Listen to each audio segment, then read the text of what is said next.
obviously watch the ball, understand if he swings the ball.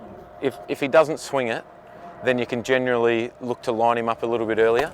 If it's a genuine swing bowler, someone like Dale Steyn, beautiful bowler, pitches it up and swings it. If it doesn't swing, you feel as though you can look to really attack. If it swings, someone like him, you're just looking to survive and try and target the guy at the other end. But in my setup, I'm basically thinking, if he pitches up, I'm looking to hit it for 6 over his head. And I've come up with that basically because I find myself in a lot better position when that happens. When I'm thinking about what he's going to do, I find my feet don't move. I'm a bit slow. I'm a bit lazy. So if I've got really positive intent, and I'm looking to hit in the air or along the ground, I find that I can pull well, I can cut well, and my game sort of, I think it's just an intent thing. I've got aggressive intent, positive intent, so my footwork's good, my head position's good. So that's my thought process. It doesn't happen too often, unfortunately, but it's part of the game. So that one for me was, that's where I'm looking to hit early on, if they're pitching up. I'm backing myself to keep my leg out of the way. I'm looking to get all my weight forward, so that's a comfortable shot. I can hit that along the ground or in the air, so it's pretty safe shot, I think. I've got my targets on the ground. Anything pitched up, I'm backing myself that I can clear the infield or hit it through them. But yeah, it's not premeditated, I suppose, but you just know your areas. You know your bowler. For an example, if Morne Morkel's charging, I'm not looking to get forward and bang him over his head, because I know that majority of the balls are going to be into the wicket. So as soon as I get caught there, it's tough to pull a guy bowling 150 k's off the front foot, and you just don't get too many balls pitched up. So I think it's about just identifying which bowlers you can have that certain intent to, and the other guys, it's about maybe I hang a bit deeper in my crease and look to just get off strike, or wait for a little bit of width and cash in then.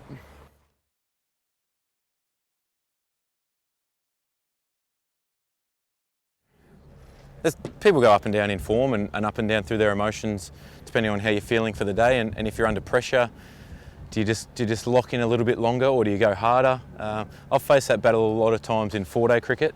1-day cricket, there's been times when you walk out thinking, I'm going to be on today, I'm going to take this attack apart from ball one.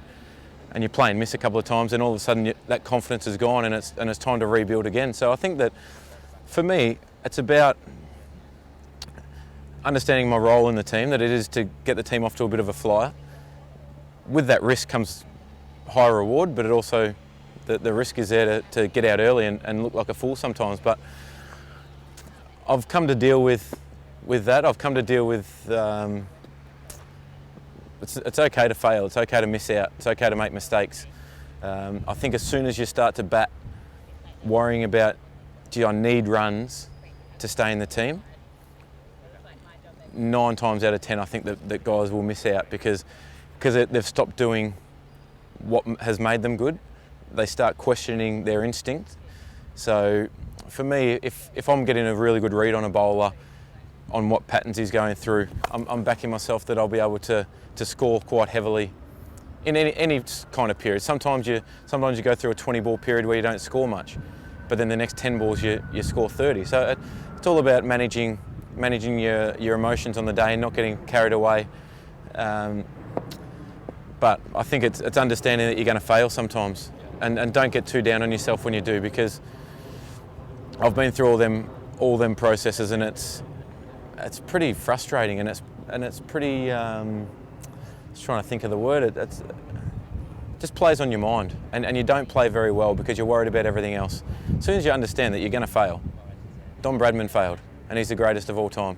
It's okay to fail, but accept that when you do have a day out, that you cash in, because they don't happen all that often. But for me, if I'm making the right decisions and I get out for a duck, I'm okay with that. If I get to 30 and get out, I get disappointed and frustrated. 30, 50, 60, because you're in. You've done all the hard work to get a start. But someone bowling a good ball early, there's nothing They're allowed to bowl good balls, but it's just about coming to deal with the fact that you can't score runs every day. Oh, got him. Sorry.